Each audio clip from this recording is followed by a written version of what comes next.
Alhamdulillah nak ibu semua. Sayang tak apa-apa sayang. Ibu Ika kat mana ni? Ika kat hospital sayang. Hospital. Nadim mana?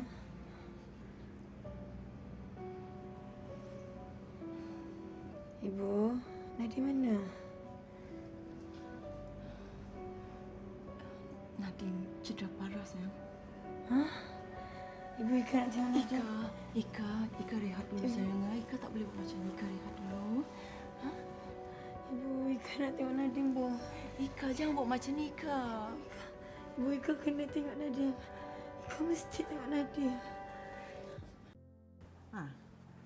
Aziz nak kopi juga?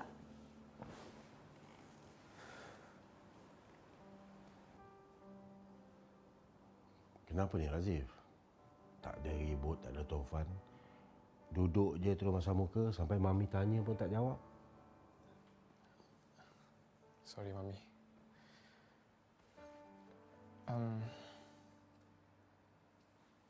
I think I'm ready to move on. Without Sarah.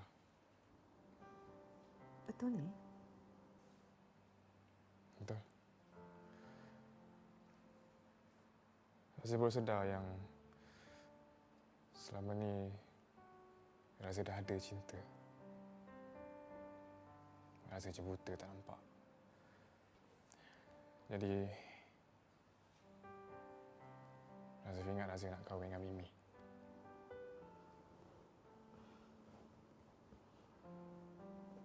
Razif dah fikir masak-masak. Dah. Ika tak kisah pun apa yang Aunty nak buat atau apa yang Aunty tak buat. Cuma Kak kecewa. Kenapa Aunty tak boleh terima Kak Sarah seadanya macam mana Aunty terima ini? Aunty sayang sangat dengan Sarah. Sama seperti Aunty sayangkan Mimi.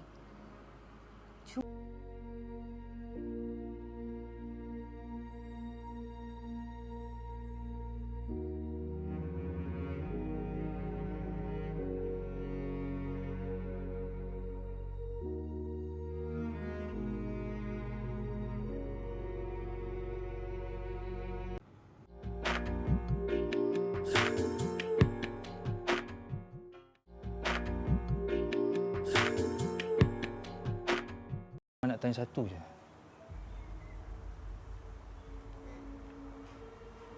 Betul ke Mel larikan Sarah?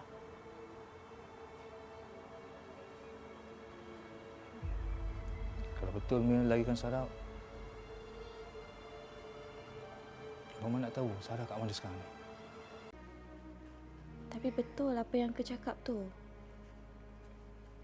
Selagi dia ada, kita kena luangkan masa dengan dia. Memang sedih bila kita tengok dia sakit. Memang sedih bila kita tahu dia nak tinggalkan kita. Tapi Uncle pun sedih untuk tinggalkan kita.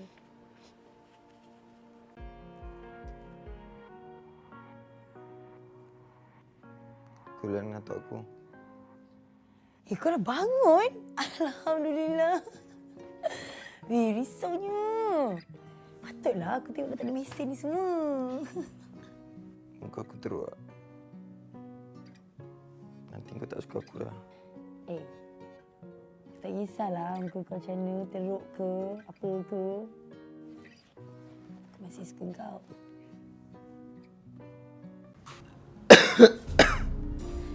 Okey tak?